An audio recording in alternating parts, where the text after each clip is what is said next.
আবার অনেকেই এই দেশে 41 সাল পর্যন্ত থাকার স্বপ্ন দেখেছিল, এখন এই দেশেই নাই, দাদার কাছে চলে যেতে হয়েছে। ঠিক না বে ঠিক? আল্লাহ রাব্বুল আলামিন আজ থেকে 6 মাস আগেও 3 মাস আগেও আমাদেরকে অনিরাপদ অবস্থায় বসবাস করিয়েছেন, আর যারা আমাদেরকে অনিরাপদ অবস্থায় রেখেছিলেন এখন তারাই আবার অনিরাপদ অবস্থায় আছে। ঠিক না বে ঠিক? দুই একজন আবার উল্টো পাল্টা করি এ দলে সে দলে যাচ্ছে। আজ দেখলাম বিএনপির একজন সমাবেশে একজন যে বলছে আমি আপনাদের সাথে আসি, অসুবিধে নেই, জয় বাংলা। বলছে ভুল হয়ে গেছে, আসলে বাংলাদেশ জিন্দাবাদ হবে। আমরা তো এতদিন ধরে ওই দিকে বলি বলি অভ্যাস হয়ে গেছে, তা আমি এখন ঘুরিয়ে ফেলেছি। মানে কিছু আছে যে একটু মানে বাঁচার জন্যে। আমি বলেছি বাঁচার রাস্তা একমাত্র আল্লাহর পথ, কোরআনের পথ, রাসূলের পথ। এই পথে আপনি মার খাইলেও স্বাদ লাগে, আবার জিলেপি খাইলেও স্বাদ লাগে। ঠিক না বে ঠিক? মসজিদে গেছেন, জিলেপি খাইছেন, জিলেপি দিয়েছে। আবার ইসলামী আন্দোলনের জন্য যাওয়ার পরে পুলিশে 2টা বাড়ি দিয়েছে, 2টা স্বাদ। কোনটার স্বাদ বেশি বলেন তো? পুলিশের বাড়ির স্বাদটা বেশি লাগে, যে আল্লাহ তোমার জন্য 2টা বাড়ি খাইছি। পরকালের ময়দানে যদি বলো কি নেক আমল আছে, আল্লাহ দেখো মসজিদে জিলেপি খাইছিলাম, ওইটা তো একজন মিলাদ পড়াই দিছিল, কিন্তু আমি ইসলামী আন্দোলনের জন্য যে আমার পিছনটা লাল করে দিছিল বর্তমান আগের সময়ের পুলিশ জন। কি জন? আগের সময়ের পুলিশ। ওরা তো সব আল্লাহ আল্লাহ। পীর সাহেব এখন কয় কি? ঠিক না বেঠে? ওগো আমার ভাইরা, এই চেয়ারের বড়াই চিরদিন থাকে, পাওয়ারের বড়াই চিরদিন থাকে, সৌন্দর্যের বড়াই চিরদিন থাকে না। যেই মানুষটা সবচেয়ে বেশি সুন্দরী ছিল, যেই মেয়েটা সবচেয়ে বেশি সুন্দরী ছিল, দেখা যায় কোনো না কোনো কারণে, কোনো না কোনো রোগে এমন অবস্থা হয়েছে, আগে যার দিকে যুবকেরা তাকিয়ে থাকতো এখন তার দিকে কুকুরও তাকায় না। এমন অবস্থা হয় না? হয় না? হয় না? হয় না? ক্ষমতার বড়াই লড়াই চিরদিন থাকে না। যেই চেয়ার থেকে টুস করে, যেই চেয়ারে বসে বলেছিল পদ্মা সেতু থেকে টুস করে ফেলে দেবে, সেই চেয়ারে তিনি না এখন যার ফেলে দেবে সে এসে বসেছে। ঠিক না বেঠে? এটাই কার সিদ্ধান্ত?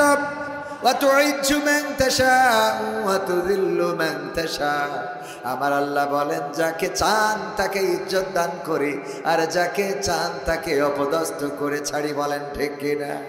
আপনি ঠিক বললেও ঠিক, না বললেও ঠিক, কারণ কোরআনের কথা আমরা ঠিক বললেও ঠিক, না বললেও ঠিক। বলেন ঠিক কিনা? হ্যাঁ, কোরআনের কথা আল্লাহ বলে দিয়েছেন, এটা ঠিক বলি বেঠিক বলি, আল্লাহ যেটা বলেছেন এইটাই ঠিক। আলহামদুলিল্লাহ। এই জন্যে কবি লিখেছেন সময় আসল শিক্ষক, সব শিখিয়ে দিবে।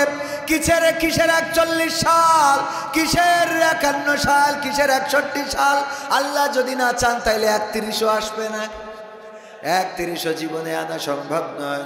ওগো আমার ভাইয়েরা, এই জন্যে ভয় করতে হবে কাকে? অভিভাবক মানতে হবে কাকে? আল্লাহর পরে তাওয়াক্কুল করতে হবে। আল্লাহর পরে যারা নিবেদিত প্রাণ হয় তাদের কোনো পরাজয় থাকে? মরলে শহীদ, বাঁচলে গাজী। ঠিক না বেঠিক? যদি মরেও যায় তাও লস নাই, যদি বেঁচে থাকে তাও লস নাই। আল্লাহ রাব্বুল আলামিন যেভাবে চান, কারণ তারা জানে এই জীবনের পরে আর একটা জীবন আছে। এই জীবনের বিনিময়ে যদি পরের জীবনটা মুক্তির হয়েই যায়, তাইলে এই জীবন উৎসর্গ করাতে কোনো দুঃখ নাই। বলেন ঠিক কি? ঠিক না বেঠিক? ইসমাইল আলাইহিস সালাম যখন ইব্রাহিম নিয়ে যাচ্ছেন কুরবানি করবেন, প্রতিমধ্যে শয়তান ধোঁকা দেওয়ার চেষ্টা করলো। ধোঁকা দিল কি বলে? ওগো ইসমাইল, জানো নাকি তোমারে কোথায় নিয়ে যায়? না, জানি না, তবে শুনেছি বাবা আমার আত্মীয়ের বাড়িতে বেড়াতে নিয়ে যায়। বলল না, তোমার বাবা আসলে আত্মীয়ের বাড়িতে বেড়াতে নিয়ে যায় না, বরং তোমাকে কুরবানি করার জন্য নিয়ে যাচ্ছে। কিসের জন্যে? ইসমাইলকে বলার আগে আগে বলেছিলেন স্ত্রী বিবি হাজিরাকে। বিবি হাজিরা আলাইহিস সালামকে যখন বললেন, জানো নাকি তোমার সন্তান কোথায় নিয়ে যায়? না, জানি না, নিয়ে যায় আত্মীয়ের বাড়িতে হয়তো বা। বলল না, তার বাবা নিয়ে যায় কুরবানি করার জন্য। কেন সন্তানের গলায় কেন ছুরি চালাবে? এমন বাবা কি হতে পারে নাকি? শয়তান বলল, কেন চালাবে না? কারণ তার রব তাকে তাগিদ করেছে যে কুরবানি করো, জবাই করে দাও, এই জন্য নিয়ে যায়। হাজেরা আলাইহিস সালাম বললেন, আমি বুঝতে পেরেছি তুমি শয়তান, আমি বুঝতে পেরেছি আমার রব কি তোমার রব নয়। তুমি যখন বলেছো ইব্রাহিমের রব চাই যে তার সন্তানকে তার রাস্তায় কুরবানি করে দিই, সুতরাং কুরবানি করে দিক, সুতরাং বুঝতে পেরেছি তুমি শয়তান। আমি বলছি ওগো শয়তান, এমন সন্তান যদি আল্লাহ কবুল করে থাকে, একটা নয়, এইভাবে যদি আল্লাহ আমাকে শত সহস্র সন্তান দান করেন, শত সহস্র সন্তান আমি আল্লাহর রাস্তায় কুরবানি দিয়ে দেব। সুবহানাল্লাহ। ইসমাইল আলাইহিস সালামকে বললেন, ওখানে পাথর মারলেন হাজেরা। এরপরে ইসমাইল আলাইহিস সালামকে বললেন, ইসমাইল বলল, ওগো শয়তান, বুঝতে পেরেছি তুমি শয়তান, কারণ তুমি বলেছো ইব্রাহিমের আল্লাহ, তোমার বাবার আল্লাহ চায় তার সন্তানকে যেন কুরবানি করে, এই জন্য নিয়ে যায়। আমার বুঝতে বাকি নাই। ওগো শয়তান, শুনে নাও, আমি আমার মায়ের কাছ থেকে যে শিক্ষা পেয়েছি, আমার বাবার কাছ থেকে যে শিক্ষা পেয়েছি, সেটা হলো এই, আল্লাহর জন্য যদি আমার জীবনটা কুরবানি করতেই হয়, আল্লাহ যদি আমার জীবনটা কবুল করেন, পছন্দ করেন, তাইলে আমি ইসমাইল যদি আল্লাহ বারবার জীবন দেয়, বারবার কুরবানি হতে কোনো আপত্তি নাই। বলেন সুবহানাল্লাহ। এবং সেই কথা কিন্তু রেকর্ডও করে দিয়েছে। ইব্রাহিম আলাইহিস সালাম বললেন, ইয়া বুনাইয়া ইন্নী আরা ফিল মানামি আন্নী আযবাহুকা ফানজুর মাযা তারা। ওগো ইসমাইল, আমি স্বপ্নে দেখেছি আমি তোমার গলায় ছুরি চালাচ্ছি, তোমাকে জবাই করতেছি। ইসমাইল বলল, আব্বা, স্বপ্ন দেখার মতো আর কিছু খুঁজে পাইলেন না? বলেছে এই কথা, বলেছে না? এই কথা বলে নাই, বরং ইসমাইল আলাইহিস সালাম বললেন, ক্বালা ইয়া আবাতি ফাআল মা তু'মারু সাতাজিদুনি ইনশাআল্লাহু মা'আস সাবিরিন। ইব্রাহিম আলাইহিস সালাম ইসমাইল আলাইহিস সালাম বললেন, ওগো আমার আব্বা, আল্লাহর জন্য আপনি কুরবানি করেন, দুশ্চিন্তা কিসের? আপনি আমাকে ধৈর্যশীলদের মাঝে পাবেন। বলেন সুবহানাল্লাহ। আপনি আপনার কাজ সম্পাদন করেন, আপনার যেটা কর্ম সেটা করেন, আল্লাহ যেটা আদেশ করেছে সেটা করেন। যদি সেটা করেন, নিশ্চয় আপনি আমাকে ধৈর্যশীলদের মাঝে দেখতে পাবেন, কারণ আল্লাহর জন্য ধৈর্য ধরতে আমাদের কোনো আপত্তি নাই। আল্লাহু আকবার।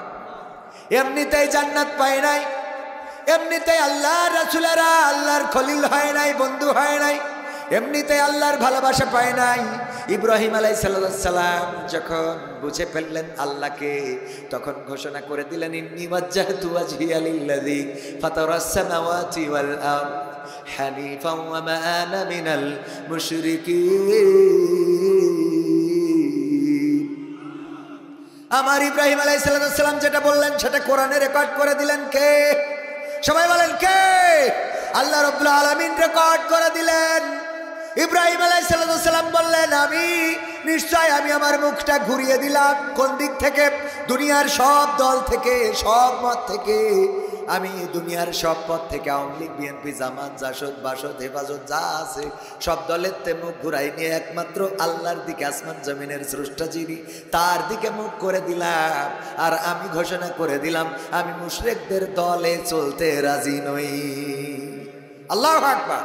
আমি মুশরিকদের দলে চলব না। যারা বলে মা দুর্গা এবার ঘোড়ায় চড়ে এসেছে, তাদের দলে কি চলা যাবে? না, চলা যাবে না। যদি কেউ এটাতে বিশ্বাস স্থাপন করে, তাইলে তাদের দলে চলা যাবে না।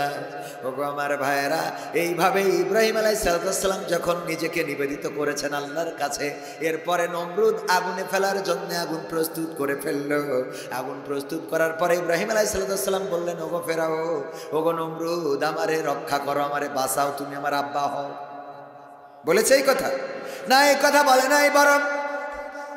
বরং আল্লাহ রাব্বুল আলামিনের থেকে অনুমতি নিয়ে ফেরেশতারা আসলো। আল্লাহ, তোমার বন্ধু, তোমার খলিল, তাকে আগুনে ফেলবে নমরুদ, এটা কি মানা যায়? আল্লাহ যদি অনুমতি দাও, যেতে চাই তোমার বন্ধুকে সহযোগিতা করার জন্য। আল্লাহ বললেন, যাও, তবে শর্ত হলো আমার ইব্রাহিমের কাছে আগে জিজ্ঞেস করবা। ইব্রাহিম আলাইহিস সালাম যদি বলেন সাহায্য করতে করবা, যদি বলে না, তাইলে আবার ফেরত আসবা। ফেরেশতারা আসার পরে বললেন, ওগো ইব্রাহিম, আমরা এসেছি আপনাকে সহযোগিতা করার জন্য। কেন? কারণ আপনাকে আগুনে ফেলা হবে। আসমানের ফেরেশতারা পর্যন্ত কান্নাকাটি করে, আপনার জন্য কাঁদাকাটি করে। ওগো ওগো ইব্রাহিম আলাইহিস সালাম এসেছি সহযোগিতা করার জন্য। বলল আল্লাহ পাঠিয়েছে নাকি তোমরা নিজ গরজে এসেছো, নিজের চাহিদা মতো এসেছো? বলল আল্লাহর কাছে অনুমতি প্রার্থনা করেছি, আল্লাহ অনুমতি দিয়েছেন তাই এসেছি। ইব্রাহিম আলাইহিস সালাম বললেন ফিরে যাও সেই রবের কাছে, যেই রবের কাছে অনুমতি প্রার্থনা করেছো। আমার মনের অবস্থা, আমার কষ্ট, আমার দুঃখ, আমার সান্ত্বনা, আমার বেদনা, আমার ভয়, আমার সাহস তোমাদের থেকে আমার রব আরো বেশি ভালো জানি। আমার রব আরো ভালো জানেন। তোমরা কি জানো? আমার অন্তরের খবর রাখেন কে? দিনের আলোতেও আমার খবর তিনি রাখেন, রাতের অন্ধকারেও আমার খবর তিনি রাখেন। ওগো আমার ভাইয়েরা, মাঝে মাঝে অনেকেই চিন্তা করে, পাপ করার সময় মনে করে পৃথিবীর কেউ তো দেখে না, এখানে তো কেউ নাই, না প্রিন্সিপাল আছে, না মাহফিলের পরিচালক আছে, না স্কুলের মাস্টার আছে, না আমার বাবা আছে, না আমার ভাই আছে, না আমার বউ আছে, কেউ নাই, সুতরাং এখানে পাপ করা যায়। ওগো আমার ভাইয়েরা, যেখানে কেউ নাই সেখানে আছেন কি? আবার যেখানে সবাই আছে সেখানেও আছেন কে? যেখানে অনেকেই বলে যার কেউ নাই তার আল্লাহ আছে, আর আমি বলি যার সবাই আছে তারও আল্লাহ আছে, ঠিক না? যার কেউ নাই তার যেমন আল্লাহ আছে, যার সবাই আছে তারও আল্লাহ আছে। আল্লাহ কাউকে ছেড়ে দেন না, আল্লাহ কাউকে ছাড় দেন কিন্তু ছেড়ে দেন না। তার প্রমাণ হলো আমাদের জননেত্রী শেখ হাসিনা। বলেন সুবহানাল্লাহ।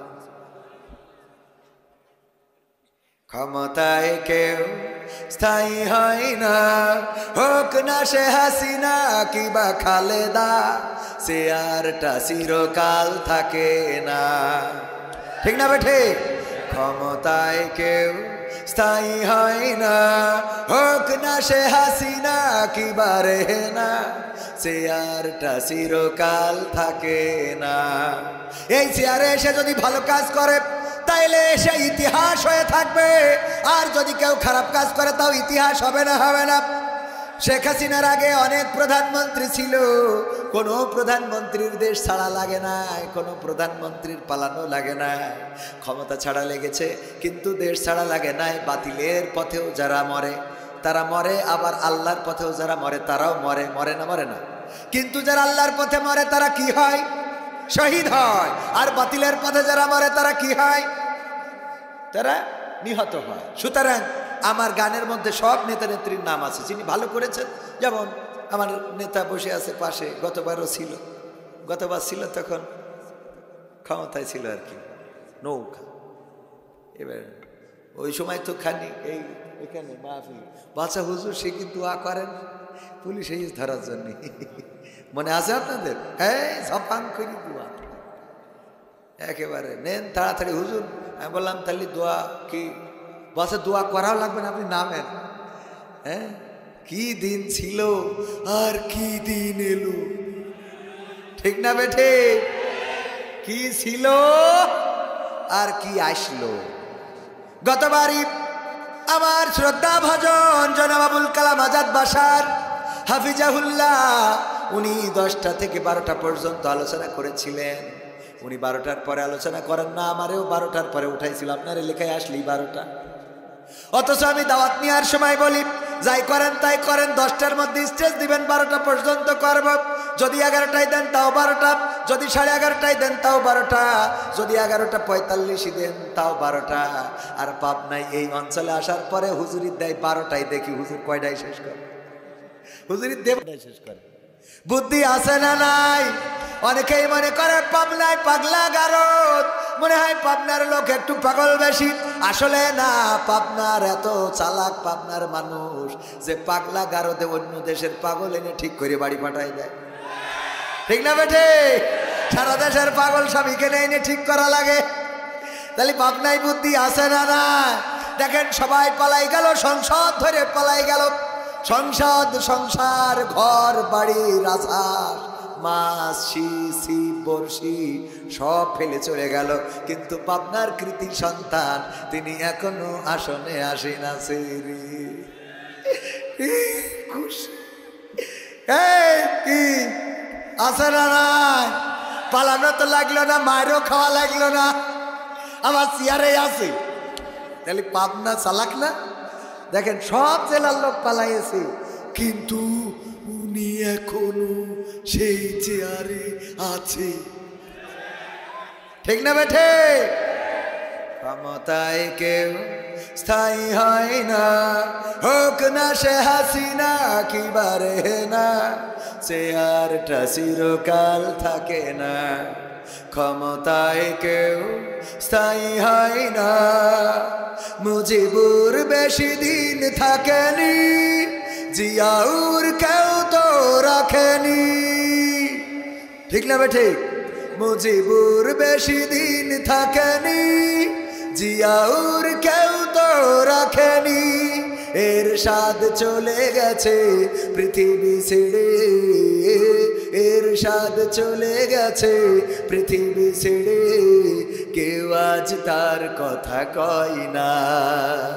ক্ষমতায় কেউ স্থায়ী হয় না, হাসিনা ক্ষমতা ধরে রাখতে আয়না ঘর বানিয়েছিল, জনগণের রোশনালে দাদার দেশে পালিয়ে গেল। হাসিনা ক্ষমতা ধরে রাখতে আয়না ঘর বানিয়েছিল, জনগণের রোশনালে দাদার দেশে পালিয়ে গেল। ডিবি হারুনের পাশে আর, ডিবি হারুনের পাশে আর পরিমণিদের দেখা যায় না। ক্ষমতায় কেউ স্থায়ী হয় না, হোক না সে হাসিনা কি বারে না, চেয়ারটা চিরকাল থাকে না। ঠিক না বেঠে? জোরে বলেন ঠিক না বেঠে? ভাইরা, মাহফিল কি শুরু করব? ফুরফুরা শরীফের সুযোগ্য সাহেবজাদা ওলিয়ে কামেল শাহ সুফি হজরত মাওলানা মোহাম্মদ আব্দুস সত্তার সিদ্দিকী পীর কেবলা সাহেবের শুভাগমনে সারা রাত ব্যাপী ঐতিহাসিক তাফসিরুল কোরআন ওয়াজ মাহফিলের শ্রদ্ধাভাজন সভাপতি জনাব মুসাম্মাদ শিরিন সুলতানা, উপজেলা নির্বাহী অফিসার ফরিদপুর পাবনা এবং সভাপতি মাদ্রাসা পরিচালনা কমিটি, উনি হয়তোবা ব্যস্ততার কারণে আসতে পারেন নাই। বিশেষ অতিথি হিসাবে অনেকেই রয়েছেন, তার মধ্যে আমার ডান পাশে বসা উপজেলা বিএনপির সদস্য সচিব জনাব মোহাম্মদ আব্দুল হাকিম খান। ইতিপূর্বে ওনার সাথে আমার দেখা এবং পরিচয় হয়েছে। আওয়ামী সরকার ক্ষমতায় থাকতেও মাহফিলের প্রোটেকশন দিয়েছেন, পাশে থেকেছেন। আল্লাহ রাব্বুল আলামিন ভাইজানের হায়াতে তৈয়বা দান করুন, বলেন আমিন।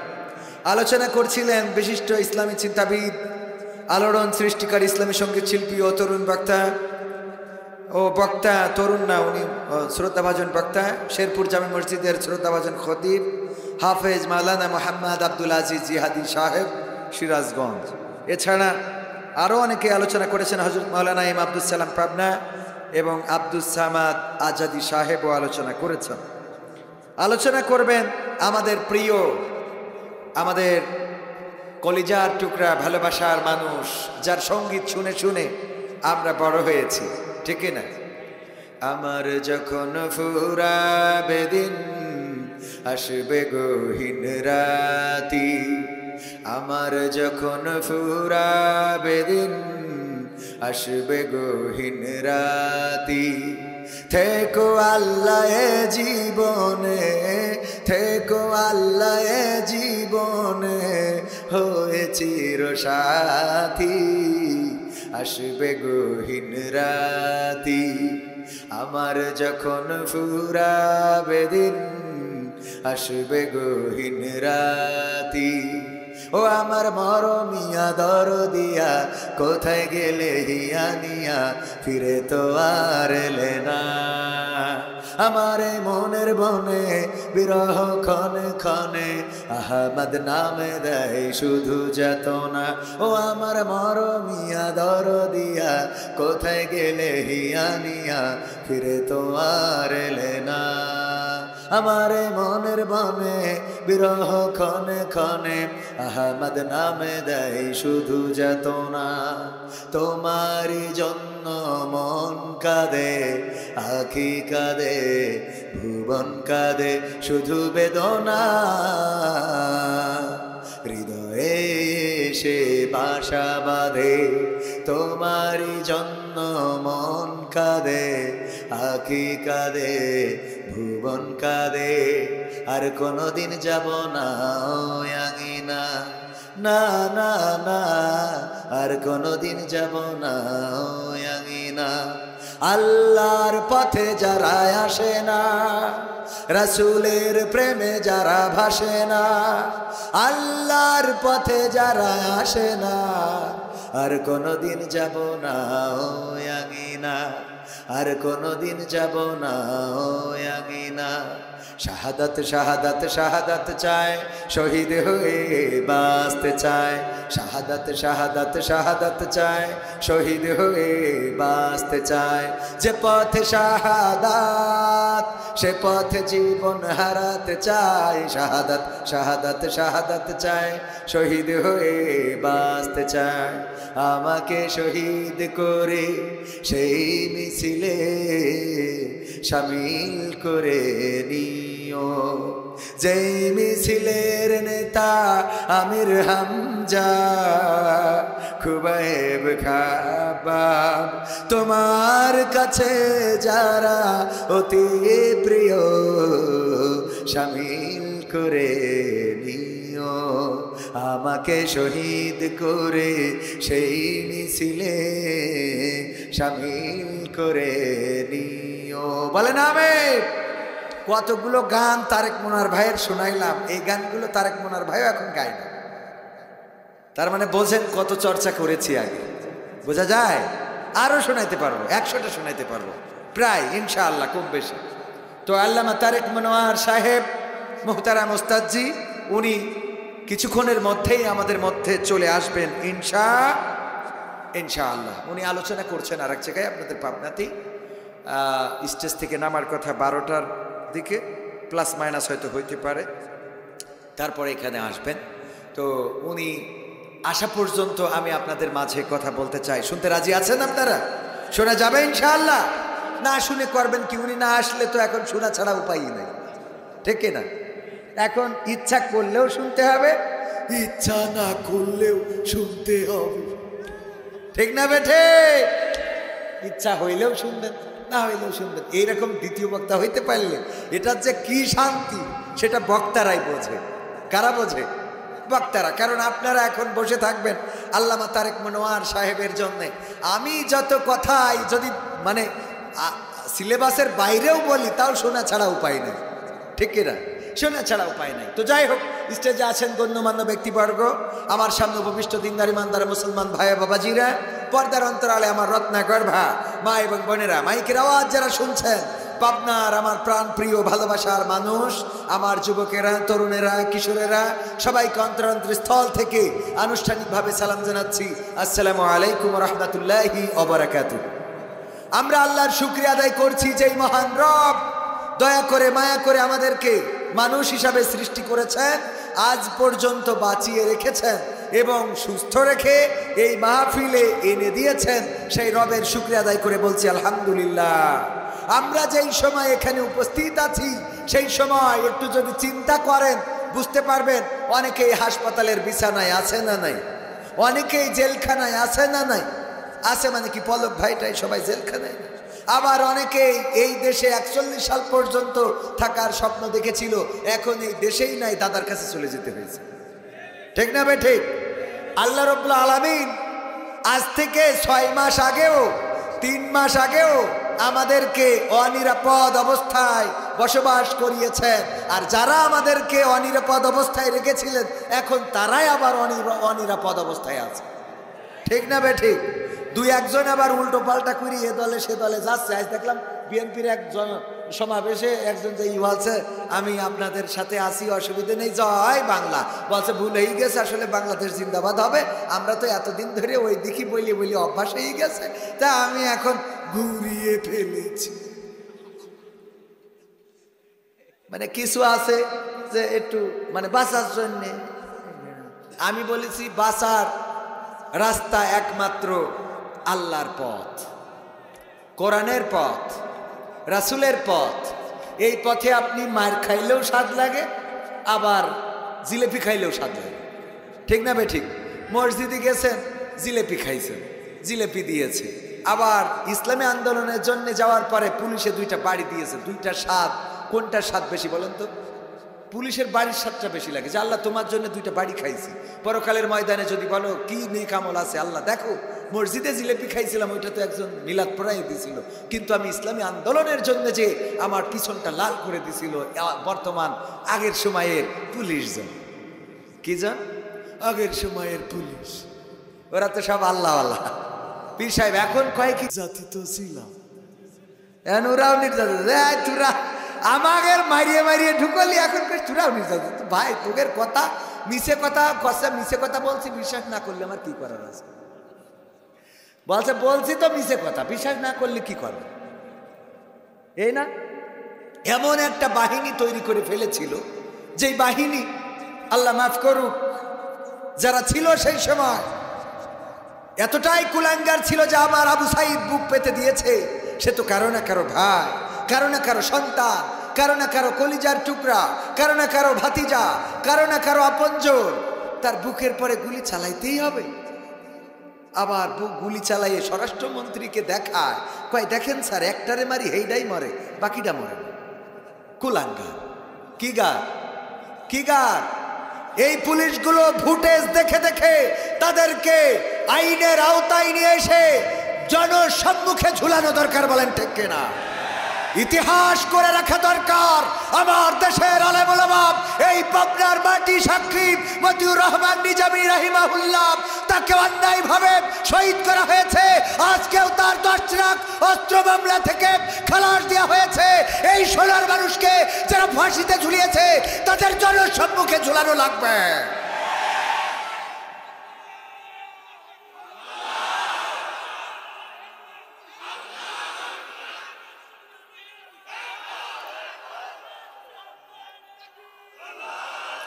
এইসব আলেমদের সাথে বেয়াদবি করা হয়েছে। আলেমদের হাতে হাত কড়া পরিয়ে প্যারোলে মুক্তি পেয়ে মায়ের জানাজা, বাবার জানাজায়, তারপরেও তার হাতের হাত কড়া পায়ের ডান্ডা বাড়ি পর্যন্ত খোলে নাই। বলেন ঠিক কিনা? আর এখন যাদেরকে ধরে তাদেরকে জামায়া ধরে কোটে তোলা হয়। কোথায় হাত কড়া, কোথায় ডান্ডা বাড়ি দেখতে চায়? এখন ডান্ডা বাড়ি কোথায় গেল? এখন ডান্ডা বেড়ি কেন পরানো হয় না?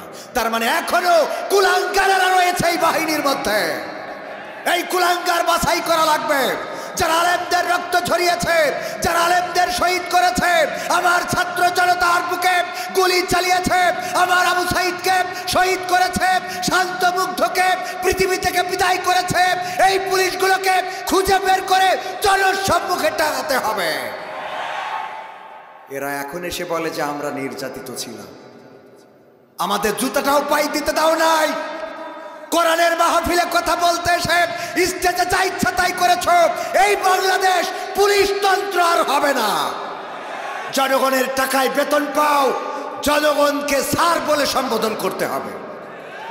জনগণের টাকায় কেনা বুলেট, জনগণের বুকে তোমরা তাক করেছ, তোমাদের অন্তরাত্মা কাঁপে নাই। এই পুলিশগুলো কারা? বাংলাদেশের জাতি দেখতে চায়। তোমরা আমাদের টাকায় বেতন নিয়ে আমাদেরকে বলো যে আমাদের উপরে বন্দুক ঘোরাও। কোনো জায়গায় কোনো পুলিশকে ছাড় দিবেন না, কোনো জায়গায় কোনো ট্রাফিককে ছাড় দিবেন না। যেখানে ডিউটি করবে কমপ্লিট ডিউটি করতে হবে। ডিউটিতে যদি বিড়ি টানে, বিড়ি খাওয়ার জন্য তার বেতন দেওয়া হয় না। বেতন দিই আমরা আমাদের ঘামের ঘাম, আমাদের রক্ত পানি করার টাকায়। বলেন ঠিক কিনা? যেখানে দেখবেন যে পুলিশ বসে আছে, এই দাঁড়িয়ে থাকেন, ডিউটি করেন। কিসের বসে থাকেন? আমি আপনার বস। বসকে? বসকে? বস জনগণ। পুলিশের বসকে? জনগণ। আমি বলেছি পুলিশ তন্ত্র কায়েম করে ক্ষমতায় ছিল, মনে করেছিল যে আমরা 41 সাল না কিয়ামত পর্যন্ত থাকবো। আল্লাহ রাব্বুল আলামিন চাই নাই। এত সহজ না ক্ষমতায় থাকা।